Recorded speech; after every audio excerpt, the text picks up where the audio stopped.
Voilà, on continue sur le Bike in Man France. On est avec Émilie. Bonjour Émilie. Bonjour. Je vous donne pas les noms pour l'instant. Et Benoît. Bonjour. Ça va Benoît? Ah, ça va. Donc on est sur ton deuxième Bike in Man. Oui. Toi sur ton premier. Oui. Qu'est-ce qui vous a donné envie de faire les Bike in Man? Il y a quelqu'un de votre famille qui a l'air de faire de l'ultra distance et qui a l'air d'être plutôt pas mauvais. C'est ça qui vous a donné envie de faire. Alors, je le dis, hein, on enlève tout suspense. Tu es le papa de Clément Clisson. Oui, c'est ça. Vous habitez à Poitiers. Tu es la sœur de Clément Clisson. Oui. Un cador qui est pas là sur le Bike in Man, qui fait pas que le Bike in Man, qui fait beaucoup d'ultra distance. Moi, je l'admire. Il a quel âge? 21 ans, 22 ans, 23 ans? Il va avoir 24. 24, donc admiratif. C'est lui qui t'a donné envie, Émilie, de venir sur les Bike in Man et de faire de l'ultra distance? Bah, je vais dire qu'il m'a. Ou c'est toi qui lui as donné envie? Non, il m'a fait découvrir, mais je pense que c'est moi qui ai eu envie toute seule.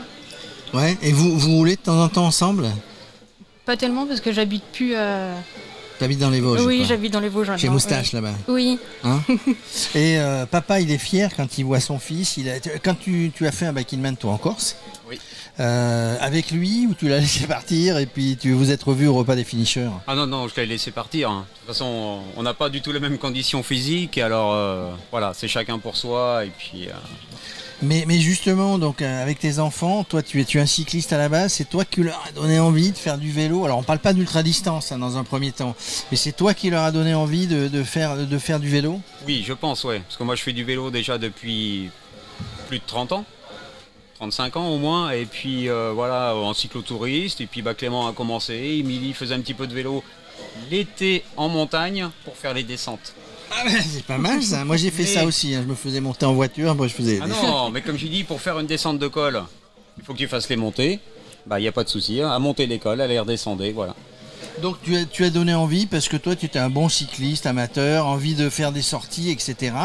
Et puis est arrivé ces trucs d'ultra distance, hein. Il y a la RAF que ton fils Clément a gagné. Il y a des entraînements particuliers, Émilie, pour... Tu regardes un petit peu les autres, tu regardes les vidéos Radio Cyclo et Bike in Man aussi, tu regardes les conseils. Il y a des choses à retenir quand on veut faire un Bike in Man? Bah, je pense qu'il faut rien tester sur le terrain. Tout Oui, tester faut avant. tout tester avant, on est d'accord. Et après, je sais. Donc une Je sais préparation spécifique, ça veut dire que tu roules régulièrement, tu roules souvent, quelques mois avant dans cette préparation? Bah, je roule souvent. Et puis j'essaye de me mettre des entraînements un peu spécifiques que Clément m'a donné, un peu quand je veux. Oh, il les vend pas les conseils, hein, il les donne. Non, oui. Ah, bon, ça c'est. Après, j'ai un contact privilégié avec lui, Mais alors. oui, mais oui. Est-ce que tu es admiratif de ton frère, de voir ce qu'il fait en ultra distance? Bah oui, parce que je trouve que c'est une personne différente quand on le côtoie quotidiennement et quand il est sur le vélo. C'est deux personnes. Deux personnes. Alors moi je le ouais. trouve très réservé, très timide, Ouais. mais quand il est sur le vélo, là, on l'entend. Hein. Ah bah là, il se lâche complètement. Comme disait Émilie, c'est vraiment deux personnes complètement différentes. Ça, c'est autant qu'il peut être très très cool, même beaucoup de trop des fois dans la vie de tous les jours, que sur le vélo, c'est. Alors est-ce que vous faites comme lui? Lui travaille à vélo, je crois, hein, c'est ça? Il vend des vélos. Il vend des vélos. Mais moi je me suis laissé dire que de temps en temps, il partait le week-end, il partait la nuit, après avoir fait je sais pas combien de kilomètres, il va s'en retaper 200, 400, etc. Est-ce que c'est la recette du succès? On n'est pas obligé de faire ça, quoi, pour y arriver sur un Bike in Man Origin. Je pense que ça aide, quand Ça même. aide. Oui, à se connaître un peu plus et savoir le début de nos limites. Alors c'est important ce qu'elle dit, c'est de savoir, de connaître ses limites, parce que si tu connais pas tes limites, tu risques de te mettre dans le rouge, tu risques de partir dans tous les sens. Donc connaître ses limites, c'est un des points à savoir quand on fait allez, on va pas dire Bike in Man Origin, mais même une ultra distance. Oui, c'est sûr, oui. Quand on se connaît pas, on peut pas se lancer dans des choses comme ça. Voilà, il faut déjà avoir essayé sur soi, faire on va dire 200, 300, 500, voilà, avant de se lancer sur un Bike in Man pour être sûr de le finir, mais correctement. Voilà, c'est. Oui, le tout, c'est de le finir correctement, oui, sans trop souffrir. C'est un euphémisme, parce qu'on souffre un petit peu sur le vélo quand même. Un petit peu quand même. Hein, un petit peu. Donc c'est. Et en termes de machines, tiens, vous avez préparé les machines de manière spécifique pour venir sur ce Bike in Man Origin? J'ai mis ce que je pensais être utile, en étant le plus minimaliste possible. pour gagner un peu de poids. Oui, parce que ça va grimper ça un petit compte peu. le poids sur un vélo. Hein. Oui. Ah oui, ça compte beaucoup, oui. Mais bon, on peut pas enlever non plus tout. Il faut quand même enlever du matériel. Moi, je sais que j'aurais pu être un peu plus léger, mais bon. Qu'est-ce que vous avez sur votre vélo?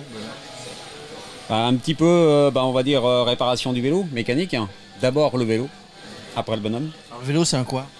C'est un Pinarello Prince. D'accord. Donc léger en carbone. Oui, léger, avec des roues alu, d'été suisse, passe-partout, avec des freins patins. Moi, je reste pour l'instant à l'ancienne. Tu restes à l'ancienne. Est-ce que tu as suivi, toi, les conseils de papa et du frérot? Les conseils sur... Sur les vélos à l'ancienne, on va dire Ah non, vélo moi, léger, après on verra. Le vélo léger, je trouve qu'il est un peu lourd. Mais Alors, oui, parce que vous êtes passé au pesage là. oui. Alors, ton vélo, combien? Avec l'eau, il fait 15,15 kg. Oui, tout à l'heure j'ai vu un 9 kilos. Hein. Ah Enfin, je crois qu'il n'y avait rien, il n'y avait pas d'eau, il n'y avait pas la bouffe. Il y avait pas Parce tout que ça. moi, je suis à 13,6 sans l'eau. D'accord. 13,6 sans l'eau. Alors, c'est assez marrant quand on voit, depuis qu'on fait, c'est le 24e Bike in Man à origine. Oui. Quand on voit tous ces vélos, il y a du lourd, il y a du très lourd. Je crois qu'une fois on est monté à 22 kilos. Il y a des gens qui chargent les sacoches avec de la nourriture pour la semaine. Il y a des gens qui partent avec le minimum. Voilà, c'est vraiment en fonction de. On parlait tout à l'heure de se connaître. C'est en fonction de bien se connaître, qu'on sait comment on va rouler, qu'on sait ce qu'on doit porter, on sait sur la feuille de route si on va s'arrêter quelque part, si on a déjà prévu. Hein, c'est un peu ça, c'est l'imprévisible avant tout ce qu'on a prévu en fait. Hein, c'est un peu ça Oui, le Bike in Man original. c'est un petit peu ça, oui. Après, c'est que moi, je sais que j'ai pas prévu grand-chose. Voilà, j'ai à manger, on va dire, pour les 5 premières heures. Ah, j'ai croyé les 5 premiers jours. Et après, c'est arrêt boulangerie et voilà. Sur l'accord, j'avais prévu plein de choses. Après, on prévoit souvent et puis on le fait pas. Voilà, c'est ce que j'allais dire. On prévoit une feuille de route, on prévoit Oui, du prévisible et puis l'imprévisible arrive. C'était la Corse il y a 2 ans quand il y avait le couvre-feu. L'année dernière, ouais, avec le couvre-feu, ouais. C'est Donc compliqué. c'est compliqué. Un peu anxieuse avant de démarrer, Émilie, ou tu stresses depuis quelques jours? Comment ça se passe? Moi, je suis un peu en boucle depuis quelques jours, mais ça va. Ouais. Ah, tu travailles dans quoi, toi, Émilie? Dans l'environnement, je suis chargée de développement durable dans une industrie de vélo électrique. C'est bien ça. Tu sais qu'on est dans les Vosges, le Radio Cyclo Tour. On sera à La Bresse. C'est pas loin de chez toi? Oui, 50 Alors, minutes. on sera à La Bresse sur l'étape du Tour de France masculin et on sera à Saint-Dié-des-Vosges. Viens nous parler un petit peu de l'industrie du vélo et de tout ce qui est un petit peu le verre de l'industrie du vélo. Hein, tu retiens Radio Cyclo, Saint-Dié, Oui. machin, dans le camion on Je t'accueille, retiens. parce que sur le Tour de France on parle de tout, on parle des coureurs, des pros, mais on parle de tout, de l'environnement, on parle de la culture, on parle de l'agriculture, on parle de l'histoire. Voilà, donc on passe pas à Poitiers, parce que toi t'es à Poitiers, hein, mais je sais plus où on passe, hein, c'est tellement compliqué le Tour de France. Merci d'être venu, moi on croise les doigts, hein, bon Bike in Man. On va essayer. Ne vous mettez pas dans le rouge tout de suite. Ah non, Ah, pour ça, non, il n'y a pas de souci. Il y a le Ventoux, hein. Il y a le Ventoux, ça va vous calmer. La bonnette, c'est joli si vous l'avez jamais fait. Je vous souhaite un bon Bike in Man pour faire Merci et bien. puis finisher. En fait, faites honneur à la famille quand même. Ah mais pas le choix. Hein, il y a pas le choix. Pas le choix. Il y a pas le choix. Parce qu'il va vous surveiller. Pourquoi il est pas venu avec vous? Ah, dans 2 semaines, il fait la SweepX. Ouais. Alors bon, il faut un petit peu de repos quand même. Un petit peu de repos. Bon, mais en tout cas, si vous êtes finisher, il sera fier de. Il sera fier de bah papa et de sa grande sœur, petite sœur. La petite. Ah, petite, à pardi. Excuse-moi. Bon. Ça va, c'est vrai, lui il a 24 ans et toi, on demande jamais l'âge. Ah oui. Hein, quel âge toi? Je vais aller sur mes 22. Bon, ça va, donc bon, allez. Et il faut Par contre, à moi, on me demande pas, je suis trop vieux. Non, mais toi, alors toi par contre, t'as un beau t-shirt, regardez, si vous le trouvez, j'en cherche un. Qu'est-ce qu'il y a marqué? Ce que je fais durant mon temps libre, en fait, je fais toujours du vélo. S'il y en a qui connaissent ce t-shirt, s'il y en a qui connaissent l'adresse, la marque, l'endroit, vous me faites signe. J'en veux un. Merci les gars. Enfin les gars, merci Benoît. Merci Émilie. Excusez-moi, on est naturel ici. Merci à bien. vous. Merci bien.